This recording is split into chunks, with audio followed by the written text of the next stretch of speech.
9,514 hectare sir. ಅದರಲ್ಲಿ paddy ಆಗಿದೆ sir. ಈಗ ನಾಟಿ ಆಗ್ತಾ ಇದೆ ಸರ್. 2,490 ಹೆಕ್ಟರ್ ನಾಟಿ ಆಗ್ತಾ ಇದೆ ಸರ್. ಹಾಲಂಗಡಿ ತುಂಗಭದ್ರಾ 22,000 ಹೆಕ್ಟರ್ ಒಂದು ಇನ್ಕ್ಲೂಡಿಂಗ್ ಪ್ಯಾಡಿ ಎಲ್ಲ ಸೇರಿನ ಎಸ್ ಸರ್. Yes sir. ಎಲ್ಲ ಸೇರಿ ಟಾರ್ಗೆಟ್ ಎಷ್ಟು 29,000 ಹೆಕ್ಟರ್ಸ್ ಈಗ ಬಿತ್ತನೆ ಆಗಿದೆ. ಎಲ್ಲ ಸೇರಿ ಪ್ಯಾಡಿನೂ ಸೇರಿ ನೀರಾವರಿ ಮತ್ತು ಹೊರಭೂಮಿ ಎಲ್ಲ ಸೇರಿ ಸರ್. ಎಲ್ಲ ಸೇರಿ ಸರ್. ಮೇಜ್ ನಮಗೆ 21,000 ಹೆಕ್ಟರ್ ಆಗಿದೆ ಸರ್. ಅದರಲ್ಲಿ ಮತ್ತೆ ರೆಡ್ ಗ್ರಾಮ್ ಸರ್ 3,580 ಹೆಕ್ಟರ್ ಆಗಿದೆ. ಜೋವರು 605. ರೆಡ್ ಗ್ರಾಮ್ ಅಂದ್ರೆ ತೊಗರಿ ಸರ್. ತೊಗರಿ ಅದೆಷ್ಟಾಗಿದೆ? ಅದು 3,580 ಹೆಕ್ಟರ್ ಆಗಿದೆ ಸರ್. ಮತ್ತೆ ಜೋವರ್ ಸರ್, ಬಿಳಿ ಜೋಳ, ಅದು 605 ಹೆಕ್ಟರ್ ಆಗಿದೆ ಸರ್. ಬಾಜರ ಸಜ್ಜೆ ಸರ್, ಅದು 274 ಹೆಕ್ಟರ್ ಸರ್. ಮತ್ತೆ ಸನ್ಫ್ಲವರ್ ಸರ್, ಸೂರ್ಯಕಾಂತಿ 1,575 ಹೆಕ್ಟರ್ ಆಗಿದೆ ಸರ್. ಅದರ ನಮ್ಮದು ಟೋಟಲ್ ಆಗಿ 29,514 ಹೆಕ್ಟರ್ ಬಿತ್ತನೆ ಆಗಿದೆ ಸರ್. ಶೇಕಡಾವಾರು ಅಂದರೆ 47% ಆಗಿದೆ ಸರ್. 100ಕ್ಕೆ 47% ಆಗಿದೆ ಸರ್. ಈಗ ಇಷ್ಟರಲ್ಲೂ ಕೂಡ ಸರ್ ಆಲ್ಮೋಸ್ಟ್ 50ರಿಂದ 60% ಮೆಕ್ಕೆಜೋಳ ನಮ್ಮದು ವಿಲ್ಟಿಂಗ್ ಪಾಯಿಂಟ್ ತೋರಿಸಿದೆ ಸರ್. ಎಲ್ಲ ವೆಜಿಟೇಟಿವ್ ಗ್ರೋತ್ ಎಲ್ಲ ರಿಟರ್ನ್ ಆಗಿದೆ ಸರ್. ಅದು ಕೂಡ ಈ ಮಳೆ ಬಂದು ಏನಾಗಿದೆ ಅಂದರೆ ಬೆಳೆದಿಲ್ಲ ಸರ್. ವೆಜಿಟೇಟಿವ್ ಗ್ರೋತ್ ರಿಟರ್ನ್ ಆಗಿದೆ ಸರ್.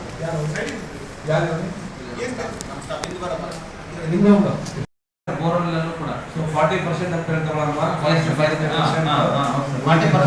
ನೀರಾವರಿ ಇದೆ ಸರ್. ಕೊಳವೆ ಬಾವಿ ಮತ್ತೆ ಈಗ ಇದ್ರದ್ದು ಸೇರಿ ಸರ್. ಓಕೆ ಈ ಕೊಳವೆ ಬಾವಿನೂ ಕೂಡ ನೀರು ಬರ್ತಾ ಇದೆ ಅಂತ ಹೇಳ್ತಾರೆ ಸರ್ ರೈತರು ಕೂಡ.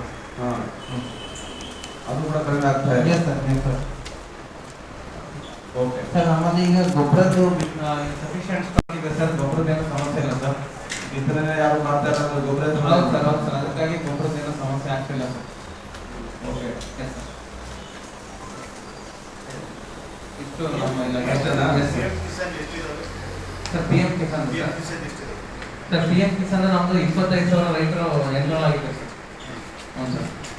ಈಗ 13ನೇ ಕಂತು ಕೂಡ 23ನೇ ಕಂತು ಕೂಡ ಮೊನ್ನೆ ಎಷ್ಟಾಗಿದ್ದಾರೆ? 25,000 ಜನ ಅದಕ್ಕೆ ಎನ್ರೋಲ್ ಆಗಿದ್ದಾರೆ ಸರ್. 25,000 PM ಕಿಸಾನ್ ಎನ್ರೋಲ್ ಆಗಿದೆ ಸರ್. 25,000 ಜನ.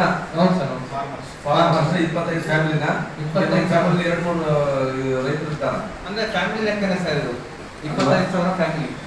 ಓಕೆ. ಎಷ್ಟು ಎಕರೆ ಇರಬೇಕು ಇದಕ್ಕೆ ಅನುಕೂಲ ಆಗುತ್ತೆ? ಆ ಥರ ಏನಿಲ್ಲ ಸರ್. 10 ಗುಂಟಾಸ್ ಇದ್ರೂ ಆಗುತ್ತೆ ಸರ್. ಓಕೆ. ಯಾರ್ಯಾರು ರೈತರು ಇರ್ಬೇಕು? ರೈತರು ಮಾಡಬಹುದಲ್ಲ ಸರ್. ಅದೇ ಸರ್ 2019ಕ್ಕೆ ಮುಂಚೆ ಬಂದಿರೋ ಸರ್ ಇದು. ಈಗ ನನ್ನ ಕ್ಷೇತ್ರದಲ್ಲಿ ಸುಮಾರು 56,000 ಕುಟುಂಬಗಳಿದ್ದಾವೆ ನನ್ನ ನಾಲೆಜ್ ಪ್ರಕಾರ. ಈ 56,000 ಕುಟುಂಬದಲ್ಲಿ 90%ಗಿಂತ ಅಧಿಕ ಕುಟುಂಬಗಳು ಕೃಷಿ ಅವಲಂಬಿತ ಕುಟುಂಬಗಳು. ಸರಿನಾ? ಸೊ ಈ 90% ಅಂತಂದ್ರೆ ನಿಯರ್ ಅಬೌಟ್ 50,000 ಆಗುತ್ತೆ. ಕರೆಕ್ಟಾ? ಈ 50,000 ಕುಟುಂಬಗಳು ಆಗ್ಬೇಕಾಗಿತ್ತು. ಆದ್ರೆ 25,000 ಕುಟುಂಬನೇ ಯಾಕಾಗಿದೆ? ಸರ್, ನಮ್ಮಲ್ಲಿ FID ಆಗಿರೋದು 28,000 ಸರ್. ನಮ್ಮಲ್ಲಿ ಫಾರ್ಮರ್ ಐಡೆಂಟಿಟಿ ಕಾರ್ಡ್ ಇದೆ ಸರ್. ಐಡೆಂಟಿಟಿ ಯಾಕೆ ಜಾಸ್ತಿ ಆಗಿಲ್ಲ ಸರ್? ಅದೇ ಸರ್, ಭೌತಿಕ ಕಾರಣ ಆಗಿರ್ಬೋದು ಸರ್. ಜಂಟಿ ಖಾತೆ ಇರ್ತವೆ ಸರ್. ಈ ತರ ರೀಸನ್ ಇಂದಾನೆ ತುಂಬಾ ಪೆಂಡಿಂಗ್ ಇದೆ ಸರ್. FID ಇಂಡಿವಿಜುವಲ್ ಫಾರ್ಮರ್ಗೆ ಆಗ್ತಾ ಇಲ್ಲ. ಜಂಟಿ ಇರೋ ಭಾಳ ಇರ್ತವೆ ಸರ್. ಮತ್ತೆ ಭೌತಿಕ ಖಾತೆಗಳು ಇರ್ತವೆ ಸರ್. ಈಗ ಫ್ರೀಯಾಗಿ ಇತ್ತಂದ್ರೆ ಅವ್ರಿಗೆ ಇಂಡಿವಿಜುವಲಿ ಬರೋಕ್ಕೆ ಸಾಧ್ಯ ಇಲ್ಲ. ಬರಲ್ಲ ಸರ್. ಬರಲ್ಲ ಸರ್. ಸೊ ಭೌತಿ ಆಗಿಲ್ಲ ಇನ್ನು. ಮತ್ತೆ ಅದೇ ಸರ್, ಮೇಜರ್ ಇವೆರಡೇ ರೀಸನ್ ಸರ್. ಭೌತಿ ಆಗಿಲ್ಲ, ಒಂದು ಜಂಟಿ ಖಾತೆಯಲ್ಲಿ ಇರ್ತವೆ ಸರ್. ಆಮೇಲೆ ಕುಟುಂಬ ಅಂತ ಬರೋದಿಲ್ಲ. ಒಂದು ಮನೇಲಿ ಗಂಡನೇ ಹಸಿರು ಪಾಣಿ ಅಂತ ಸಪ್ರೇಟ್ ಬರುತ್ತಲ್ಲ. ಸಪ್ರೇಟ್ ಬರುತ್ತೆ. ಆದ್ರೂ ಈ ಕಂಪೇರ್ ಮಾಡಿದ್ರೆ ತುಂಬಾ ಕಡಿಮೆ ಇದೆ. ನೀವು ಇನ್ನೂ ಪ್ರಚಾರ ಮಾಡಿದ್ದೀರಾ? ಅಲ್ಲ ಸರ್, ನಮ್ಮಲ್ಲಿ ಆಲ್ಮೋಸ್ಟ್ ಎಲ್ಲ ರೈತರು ಏನು ಇಂಡಿವಿಜುವಲ್ ML ಆಗಿದ ತಕ್ಷಣ ನಿಮ್ಮ ಫ್ರೂಟ್ಸ್ ಸಾಫ್ಟ್ವೇರ್ ಅಲ್ಲಿ ಅವಾಗ ಎಂಟ್ರಿ ಆಗ್ತಾ ಇದೆ. ಸರಿನಾ? 100% ಎಂಟ್ರಿ ಆಗಿದೆ ಅನ್ನೋದು ನಮಗೆ ಗೊತ್ತಿಲ್ಲ. ನೀವು ಯಾವ ರೀತಿ ಇದ್ರ ಬಗ್ಗೆ ಅವೇರ್ನೆಸ್ ಕೊಡಿಸಿದ್ರೋ ಗೊತ್ತಿಲ್ಲ.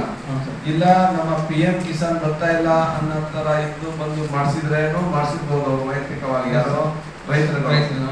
ಸೊ ಆ ರೀತಿ ಇನ್ನು ನಿಮ್ಮ ಪ್ರಕಾರ ಏನಾದ್ರು ಉಳ್ಕೊಂಡಿದ್ಯಾ ನಾವು ಮಾಡೋ ತರ? ಸರ್, ಅದು ಮೇನ್ ಆಗಿ ಸರ್ ಫ್ರೂಟ್ಸ್ ನಮ್ದೊಂದೇ ಅಲ್ಲ ಸರ್. ಲಾಗಿನ್ 6 ಡಿಪಾರ್ಟ್ಮೆಂಟ್ ಲಾಗಿನ್ ಇರುತ್ತೆ ಸರ್. ಅದರಲ್ಲಿ ಒನ್ ಆಫ್ ದಿ ಲಾಗಿನ್ ನಮ್ಮಲ್ಲಿ ಇರುತ್ತೆ ಸರ್.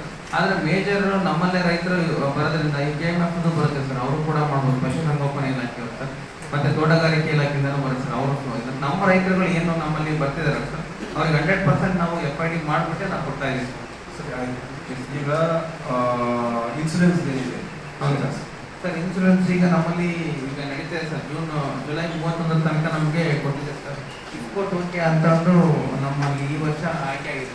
ಈಗ ಒಂದು ಕೆಲಸ ಮಾಡಿದ್ವಿ, ವಾಯ್ಸ್ ಕರೆಕ್ಟಾಗಿ ಬರೋದು ಮುಂದೆ ಒಂದು ಕೈಯಿಂದ Yes, sir. Yes, sir.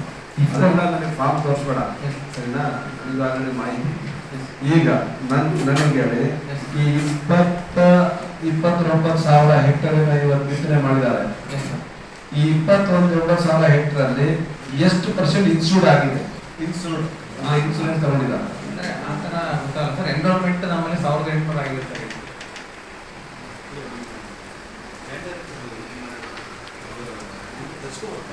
ಅಲ್ಲ ಸರ್, ನಮ್ಮಲ್ಲಿ ಇನ್ಶೂರ್ಡ್ ಯಾರಾಗಿದೆ ಅಂತ ಅದಕ್ಕೆ ಕಂಪೇರ್ ಹೋಗಿ ಈ ವರ್ಷ ಯಾವ್ಯಾವ ಬೆಳೆಗಳು ಲಾಸ್ ತೋರಿಸ್ಬೇಕು ಡಿಸೈಡ್ ಆಗಿದೆ? ಅಲ್ಲ ಸರ್, ಅದು CC ಎಕ್ಸ್ಪೆರಿಮೆಂಟ್ ಮೇಲೆ ಡಿಸೈಡ್ ಆಗುತ್ತೆ ಸರ್. ಅದು ನಿಮ್ಮ ಮುಂಚೆನೆಲ್ಲ ಡಿಸೈಡ್ ಆಗ್ತದಂತಲ್ಲ, ನಿಮ್ಮ ಸ್ಟ್ಯಾಟಿಸ್ಟಿಕ್ ತಗೊಂಡು ಇವರು PDO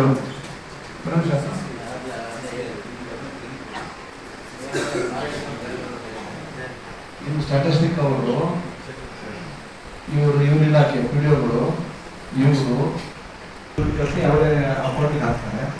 ಆಮೇಲೆ ದುಡ್ಡು ಬಂದಿದ ತಕ್ಷಣ ರೈತರಿಗೆ ಬಿಟ್ಟು ಇಷ್ಟು ದುಡ್ಡು ಅವ್ರ ಲೋನಲ್ಲಿ ಕೊಡ್ಬೇಕಂತ ಹೇಳಿ ನಾನು ಬಂದಾಗಿಂದ FR ಮಾಡ್ತೀನಿ ಹೇಳ್ತಾರೆ.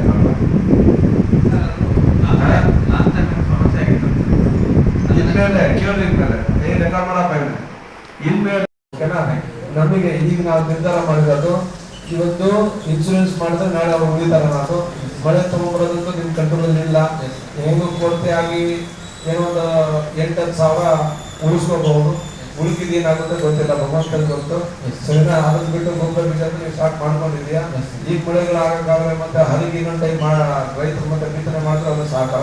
ರಾಗಿ ರೆಡಿ ಇದೆ ಸರ್ ನಮ್ಮಲ್ಲಿ ಅಷ್ಟೇ. ಸರಿನಾ? ಈಗ ಮುಂದೆ ಹಿಂಗಾರಿಗೆ ಏನೇನು ಮಾಡ್ಕೋಬೇಕು, ಹಿಂಗಾರಿಗೆ ರೆಡಿ ಮಾಡಿ. ಆಯ್ತು ಸರ್, ಮುಂಗಾರು ಕೈ ಕೊಟ್ಟಿದೆ ಅಂದ್ರೆ ಹಿಂಗಾರು ಕ್ಲೀನ್ ಮಾಡೋ ಥರ ಆಗಿ. Okay, thank you. ಸರ್ ನಮಸ್ತೆ ಸರ್. ನಮ್ಮ ತೋಟಗಾರಿಕೆ ಬೆಳೆಗಳಿಗೆ 1485 ಹೆಕ್ಟೇರ್ಗಳ ಗುರಿಯನ್ನು ನೀಡಲಾಗಿದೆ ಸರ್. ಎಷ್ಟು? 1485 ಹೆಕ್ಟೇರ್ ಗುರಿಯನ್ನು ನೀಡಲಾಗಿದೆ ಸರ್. 1470 ಅಷ್ಟೇನಾ? ಅಂದರೆ ಈಗ ತರಕಾರಿ ಇವಕ್ಕೆ ಸೀಸನಲ್ ಕ್ರಾಪ್ಸ್ಗೆ ಸಂಬಂಧಪಟ್ಟಂತೆ ಸರ್. ಈರುಳ್ಳಿ, ಟೊಮೊಟೊ ಈ ಆ ರೀತಿ ಸೀಸನಲ್ ಕ್ರಾಪ್. Yes sir. ಆಮೇಲೆ ಲಾಂಗ್ ಕ್ರಾಪ್ಗಳು ನಮಗೆ ಈಗ 30 ಹೆಕ್ಟೇರ್ ಕೊಟ್ಟಿದ್ದಾರೆ ಸರ್. 30 hectare sir. 30 ಹೆಕ್ಟೇರ್ ಕೊಟ್ಟಿದ್ದಾರೆ ಸರ್. 30 ಹೆಕ್ಟೇರಾ? Yes sir. ಅಷ್ಟೇ ಅಷ್ಟೇ ಸರ್. ಓಕೆ. ಇದರಲ್ಲಿ ಮಳೆ ಕೊರತೆಯಿಂದಾಗಿ ನಮಗೆ ಲಾಸ್ಟ್ ಇಯರ್ 1100 ಹೆಕ್ಟೇರ್ ಆಗಿರ್ತಕ್ಕಂಥ ಈರುಳ್ಳಿ ಈ ವರ್ಷ ಇರಿಗೇಟೆಡ್ ಅಲ್ಲಿ ಕೇವಲ 105 ಹೆಕ್ಟೇರ್ ಮಾತ್ರ ಬಿತ್ತನೆ ಆಗಿದೆ ಸರ್. 105 ಹೆಕ್ಟೇರ್ ಮಾತ್ರ ಅಷ್ಟೇ ಅಷ್ಟೇ ಸರ್. ಮತ್ತೆ ಈಗ ಖುಷ್ಕಿ ಜಮೀನಲ್ಲಿ ಕೇವಲ 73.3 ಹೆಕ್ಟೇರ್ ಮಾತ್ರ ಬಿತ್ತನೆ ಆಗಿದೆ ಸರ್. ಏನು ಬಿತ್ತನೆ ಆಗಿದೆ? ಈರುಳ್ಳಿ ಸರ್. ಈರುಳ್ಳಿ ಸರ್. ನಿಮಗೆ ಸೀಸನಲ್ಲಿ ಈರುಳ್ಳಿನ ಇಂಪಾರ್ಟೆಂಟಾ? ಹೌದು ಸರ್, ಈರುಳ್ಳಿ ಸರ್. ಈರುಳ್ಳಿ ಮಿಕ್ಕಿ ಭಾಗದಲ್ಲಿ ನಮ್ದು ಮ್ಯಾಕ್ಸಿಮಮ್ 90% ಆ ಕ್ರಾಪ್ ಬರುತ್ತೆ ಸರ್. ಓಕೆ, ಅದು ಸರ್ವೆ ಮಾಡಿದ್ವಿ ಸರ್. ನಾಳೆ ಮೇಡಮ್ ಬರ್ತಾ ಇದ್ದಾರೆ, ಅದಕ್ಕೆ ಎಲ್ಲ ಪ್ಲಾಟ್ಗಳು ರೆಡಿ ಮಾಡಿದ್ವಿ ಸರ್. ಆಯ್ತು. ಅದಕ್ಕೆಲ್ಲ ಇನ್ಸೂರೆನ್ಸ್ ಇಲ್ವಾ? ಇನ್ಸೂರೆನ್ಸ್ ಇದೆ ಸರ್. ನಾವು ಅದನ್ನ ಈ ತಿಂಗಳು 31 ನನ್ನ ಪ್ರಕಾರ ಕೇವಲ 1500 ಎಕರೆ ಮಾತ್ರ. ಎಕರೆ ಹೆಕ್ಟೇರ್ ಹೆಕ್ಟರ್. ಈಗ 1500 ಹೆಕ್ಟರ್ ಮಾತ್ರ ಈಗ ಇವತ್ತು ನಾವು ತೋಟಗಾರಿಕೆಯಲ್ಲಿ ಬರುತ್ತೆ. Yes sir. ನಾವು 30 ಎಕರೆ ಲಾಂಗ್ ಕ್ರಾಪ್ ಬಿಟ್ಟು. ಹೌದು ಸರ್. ಸೊ ಈಗ 1500 ಅಷ್ಟೇನಾ? ಹೌದು ಸರ್, ಅಷ್ಟೇ ಸರ್. ಅದಕ್ಕಿಂತ ಜಾಸ್ತಿ ಆಗಿಲ್ಲ ಸರ್ ಪರ್ಫೆಕ್ಟ್ ಕ್ರಾಪ್ ಮಾತ್ರ ಅದು ಆಲ್ರೆಡಿ ಎಕ್ಸಿಸ್ಟಿಂಗ್ ಇರೋದು ಬೇರೆ ಬೇರೆ ಕ್ರಾಪ್ ಎಲ್ಲ ಸೇರಿ 6850 ಹೆಕ್ಟೇರ್ ಇದೆ ಸರ್. ಬಟ್ ಈರುಳ್ಳಿಗೆ ಮತ್ತು ತರಕಾರಿಗೆ ಸಂಬಂಧಪಟ್ಟಂತೆ 1500 ಹೆಕ್ಟೇರ್ ಅಷ್ಟೇ ಸರ್.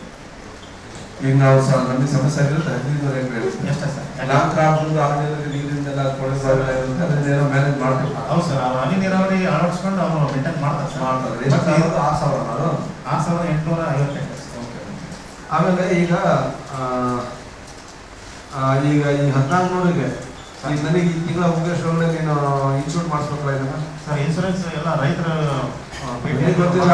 ನೀನು ಕಂದಾಯ ಇಲಾಖೆ ಎಲ್ಲಿ ತಗೊಳ್ತೀವಿ ಅವ್ರು ಹೆಂಗೆ ಈಗ ಮಾಡ್ತಾರೆ. ನನಗೆ ಟಾರ್ಗೆಟು 90% ಮೇಲೆ ನನಗೆ ಮುಗಿಸ್ಕೊಡ್ಬೇಕು ಸರಿ.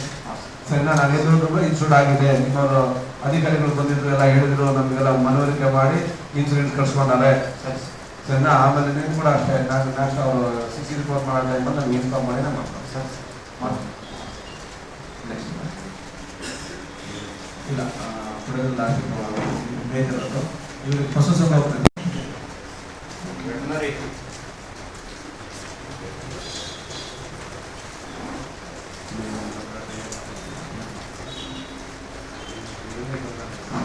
ನಮಸ್ತೆ ಸರ್. ಹೇಳಿ ಸರ್, ನಮ್ಮ ತಾಲೂಕಲ್ಲಿ ಟೋಟಲ್ ಜಾನುವಾರು ಸಂಖ್ಯೆ 42,110 ಇದೆ ಸರ್. 42,110 ಜಾನುವಾರುಗಳ ಸಂಖ್ಯೆ ಇದೆ ಸರ್, ದನ ಮತ್ತು ಎಮ್ಮೆ ಸೇರಿ ಸರ್. ಸೊ ಈಗ ಪ್ರೆಸೆಂಟ್ ನಮಗೆ ಫಾರ್ಡರ್ ಅವೈಲಬಿಲಿಟಿ 1,28,000 ಮತ್ತು ಎಮ್ಮೆ ಮತ್ತು ದನ ಅಷ್ಟೇನಾ? ಹಾಂ ಸರ್. ಕುರಿ ಮತ್ತು ಮೇಕೆ 1,97,000 ಇದೆ ಸರ್. 1,97,000 ಕುರಿ ಮತ್ತು ಮೇಕೆ ಸರ್. ಓಕೆ ಸರ್ ಈಗ ಪ್ರೆಸೆಂಟ್ ನಮ್ಮ ತಾಲೂಕು ಇದರಲ್ಲಿ ಸರ್ 1,28,000 ಟನ್ ಇದೆ ಸರ್. ಮೇವು ಅವೈಲಬಿಲಿಟಿ ಇದೆ ಸರ್. ಈಗ 1,28,000. ಈಗ 42,000 ದನ ಕರುಗಳಿಗೆ ಹಾಂ ಸರ್. ನೆಕ್ಸ್ಟ್ ನಮಗೆ ಎಷ್ಟು ಯಾವಾಗ ಮಳೆ ಬರ್ಬೋದು? 51 ವೀಕ್ ಆಗುತ್ತೆ ಸರ್. ಈಗ present available fodder 51 week 51 week ಆಗುತ್ತೆ ಸರ್. ನಮ್ಮ ಕ್ಯಾಲ್ಕುಲೇಷನ್ ಈ 51 ವೀಕಿಗೆ 42,000ಕ್ಕೆ ಎಷ್ಟು ಟನ್ ಮೇವು ಅವಶ್ಯಕತೆ ಇದೆ? ಪರ್ ವೀಕ್ 2,500 ಟನ್ ಬೇಕು ಸರ್. ಪರ್ ವೀಕ್ 2,500 ಬೇಕಾ? ಹಾಂ sir. Per week 2,500 ton per week. Okay, into 51 ಮಾಡು. ಅಷ್ಟಾಗುತ್ತೆ ಸರ್. 1,28,900 ಆಗುತ್ತೆ. 1,28,976 1,27,500 ಟನ್. ಹಾಂ ಸರ್. ಅವೈಲಬಿಲಿಟಿ ಎಷ್ಟಿದೆ ಈಗ? ಈಗ ಅಷ್ಟೇ ಇದೆ ಸರ್. ಈಗ ಅಷ್ಟಿರೋದು ಅವೈಲಬಿಲಿಟಿ. ಆ 1,27,000 ಟನ್ಗಳು ಯಾವ ವಿಧದಲ್ಲಿ ಇದಾವೆ ಹೇಳಿ, ಎಲ್ಲೆಲ್ಲಿದ್ದಾವೆ ಅವು? ಸರ್ ಅದು ವಿಲೇಜ್ ವೈಸ್ ಎಲ್ಲ ನಾವು ಸರ್ವೆ ಮಾಡಿಸಿದ್ವಿ ಸರ್. ಏನೇನು ಎಲ್ಲ ರೈತರ ಹತ್ರ ಇರೋ ಎಲ್ಲ ಬಡವೆಗಳೆಲ್ಲ ನಾವೆಲ್ಲ ಫೋಟೋ ಸಮೇತ ಎಲ್ಲ ಸರ್ವೆ ಮಾಡಿಸಿ ಎಲ್ಲ ಕಲೆಕ್ಟ್ ಮಾಡಿದ್ವಿ ಸರ್. ಎಷ್ಟು ಪ್ರೆಸೆಂಟ್ ಯಾವ್ಯಾವ ಭತ್ತದ ಒಂದು ಆ ಥರ ಇರಲ್ಲ? ಹಾಂ, ಮೆಕ್ಕೆಜೋಳ ಇದೆ ಸರ್. ಜೋಳ ಇದೆ ಸರ್. ಎಲ್ಲಿ ತಿಂತಾವು? ಮೆಕ್ಕೆಜೋಳದ ರೌದಿ ಮತ್ತೆ ಅದು ಮೆಕ್ಕೆಜೋಳದ ವೇಸ್ಟ್ ಇರುತ್ತೆ ಅದು ಅವ್ರಿಗೆ. ಹಾಂ ಸರ್, ಅದು ಇರುತ್ತೆ ಸರ್. ಜೊತೆಗೆ ಜೋಳದ ಮೇವು ಇರುತ್ತೆ ಸರ್. ರಾಗಿ ಹುಲ್ಲು ಮತ್ತೆ ಕಡಲೆ ಮೇವು ಇರುತ್ತೆ ಸರ್. ಜೊತೆ ಭತ್ತದ ಹುಲ್ಲು. ಇಷ್ಟು ವೆರೈಟೀಸ್ ಅವೈಲಬಲ್ ಇದೆ ಸರ್. ನೀವೇನು ಲೆಕ್ಕ ಮಾಡಿದ್ರು ಅಷ್ಟೇ ಸರ್ ನಾವು ಇದರಿಂದ ತಗೊಂತೀವಿ ಸರ್. ಏನು ಅಗ್ರಿಕಲ್ಚರ್ ಡಿಪಾರ್ಟ್ಮೆಂಟ್ ಇಂದ. ಯಾವ ಡಿಪಾರ್ಟ್ಮೆಂಟ್? ಅಗ್ರಿಕಲ್ಚರ್ ಡಿಪಾರ್ಟ್ಮೆಂಟ್ ಇದೆ ಸರ್. ನೀವು ಕೊಟ್ಟೆಲ್ಲ 1,27,000 ಟನ್ ಐತಿ. ಅಲ್ಲ, ಸೋವಿಂಗ್ ಇದೆ ತಗೊಂಡು ಫಾರ್ಮ್ ಪ್ರೊಡಕ್ಷನ್ ನೋಡ್ತೀವಿ ಸರ್. ಅವು ರೋಡಿಗೆಲ್ಲ ಇದು ಏನದು ಕ್ಯೂರಿಂಗ್ ಮಾಡಕ್ ಹಾಕೋದು, ಆಮೇಲೆ ಕೆಲವರು ಬೆಂಕಿ ಹಚ್ಚೋದು, ಕೆಲವರು ಬೇರೆ ಕಡೆ ಟ್ರಾನ್ಸ್ಪೋರ್ಟ್ ಮಾಡೋದು, ಅವೆಲ್ಲ ಬಿಟ್ಟು ಈ ಪ್ರೆಸೆಂಟ್ ಅಷ್ಟಿದೆ ಸರ್. ಅದು ಹೆಂಗ್ ನೋಡಿದ್ವಿ ಅನ್ನೋದು? ಅಲ್ಲ, ನಾವು ಒಂದು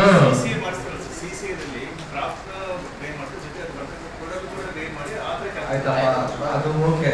ಅದಕ್ಕೆ ಅವ್ರಿಗೆ ನನ್ನ ಪ್ರಕಾರ ನೀವೇನ್ ಲೆಕ್ಕ ಮಾಡ್ತಿದ್ದೀರ ಅಂತಂದ್ರೆ ಹೋದ ವರ್ಷದ ಬೆಳೆ ಎಷ್ಟು ಬೆಳೆದಿದೆ ಅಂದ್ರೆ ಆವರೇಜ್ ಆಗಿ ಎಷ್ಟು ಜನರೇಟ್ ಆಗ್ಬೋದು ಅಂತ ಹೇಳಿ ಮಾಡಿ ಇಷ್ಟು ಬೆಳೆ ಬೆಳೆದಿದ್ದಾರೆ ಅವ್ನು ಕೇಳಿದ್ದಾರೆ. ಈಗ 29,000 ಹೆಕ್ಟೇರ್ ಈಗ ಬಿತ್ತನೆ ಮಾಡಿದ್ದಾರೆ ಅಂದ್ರೆ 29,000 ಹೆಕ್ಟೇರ್ ಬಂತಂದ್ರೆ ಇಳುವರಿ ಬಂತಂದ್ರೆ ಕ್ಯಾಲ್ಕುಲೇಷನ್ ಮಾಡ್ಕೊಂಡಿದ್ದಾರೆ. ಇವತ್ತು ಎಲ್ಲಿ ಹೋಗಿಲ್ಲ. ಅಷ್ಟನ್ನು ರೈತರು ಸೇರ್ಗಡೆ ಮಾಡಿ ಇಟ್ಕೊಂಡಿದ್ದಾರೆ. ಅದಕ್ಕೆ ಏನ್ ಗ್ಯಾರಂಟಿ ಅಂತ ಹೇಳ್ತಾರೆ. ಅಲ್ಲ, ಅದಕ್ಕೆ ನಾವು ಪ್ರತಿಯೊಂದು ಹೋಮ್ ವಿಸಿಟ್ ಮಾಡ್ಬಿಟ್ಟು ಎಲ್ಲ ಬಂಡವಾಳ ನೋಡಿ ಎಲ್ಲ ಸರ್ವೆ ಮಾಡ್ತೀವಿ ಸರ್. ಹೋಗಿರೋದು ಯಾರು ಹೇಳಿದ್ರು ಮನೆ ಹತ್ರ ಬಂದಿಲ್ಲ? ಅಲ್ಲ, ನಮ್ಮ ಸ್ಟಾಫ್ ಎಲ್ಲ ಹೋಗಿದ್ದಾರೆ ಸರ್. ವಿತ್ GPS ಫೋಟೋಸ್ ಎಲ್ಲ ಈಗ ಈ ಸೀಸನ್ಗೆಲ್ಲ ಕಲೆಕ್ಟ್ ಮಾಡ್ತೀವಿ. ಓಕೆ, ನೆಕ್ಸ್ಟ್ 51 ವೀಕ್ ಆಗೋವರೆಗೆ ಯಾರ್ದು ಮೇವು ಸಮಸ್ಯೆ ಇಲ್ಲ ಅಂತ ಬರೋದಿಲ್ವಾ? ಇಲ್ಲ ಸರ್. ಶೂರಾ? Sure sir. ಓಕೆ, ನಿಮ್ಮ ದನ ಕರಗಳಿಗೆ ಸರ್ ಇದರಲ್ಲಿ ಈಗ ನಮ್ಮ 42,000 ಏನು ಪಾಪ್ಯುಲೇಷನ್ ಇದೆ, ಅದರಲ್ಲಿ ಒಂದು 40% ಗ್ರೇಜಿಂಗ್ ಹೋಗ್ತದೆ ಸರ್. ಹೋಗ್ತವೆ ಅಂದ್ರೆ ಮೇಯಕ್ಕೆ ಹೋಗ್ತದೆ ಸರ್, ಗ್ರೇಜಿಂಗ್ ಹೋಗ್ತದೆ. ಸೊ ಅವು ಸ್ವಲ್ಪ ಉಳಿತಾಯ ಮೇವು. ಎಷ್ಟು ಪರ್ಸೆಂಟ್ ಹೋಗ್ತಾ ಇದರಲ್ಲಿ? 40% ಸರ್. ಅಷ್ಟು ದನಗಳು ಮೇವು ಅಂದ್ರೆ ಹೊರಗಡೆ ಮೇವು ಹೋಗಲ್ಲ. ಈ ಹೊರಗಡೆ ಹೋಗೋದು ಸಿಗಲ್ಲ. ಈಗ ಸ್ವಲ್ಪ ಮಳೆ ಬಂತಂದ್ರೆ ಏನೋ ಸಿಗ್ಬೋದು, ಬರ್ಲಿಲ್ಲ ಅಂದ್ರೆ ಅವ್ರಿಗೆ ಸಿಗಲ್ಲ. ಮತ್ತಲ್ಲೇ ಮೇವು ಮಾಡೋದು.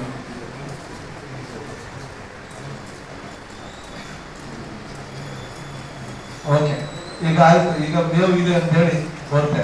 ಈಗ ನೀನ್ ಇದೇ ತರ ನೀನೇನಾದ್ರು ಮುಂದ್ ಮೇಲೆ ಮಾಹಿತಿ ಕೊಟ್ರಂದ್ರೆ ನೆಕ್ಸ್ಟ್ ಮುಂದೆ ಅದು ಮೇವಿಗೆ ಕೂಡ ದುಡ್ಡು ಕೊಡಲ್ಲ, ಅಲ್ಪ ಸ್ವಲ್ಪ ಮೇವು ಕೊಡಲ್ಲ. ಅಲ್ಲ ಸರ್, ಈಗ ನಾವು ಮತ್ತೆ ಮಿನಿ ಕಿಟ್ಸಿಗೆಲ್ಲ ಡಿಮ್ಯಾಂಡ್ ಕೊಟ್ಟಿದ್ದೀವಿ ಸರ್. ಅಂದ್ರೆ ಮೇವಿನ ತಿರುಪಟ್ಟಣ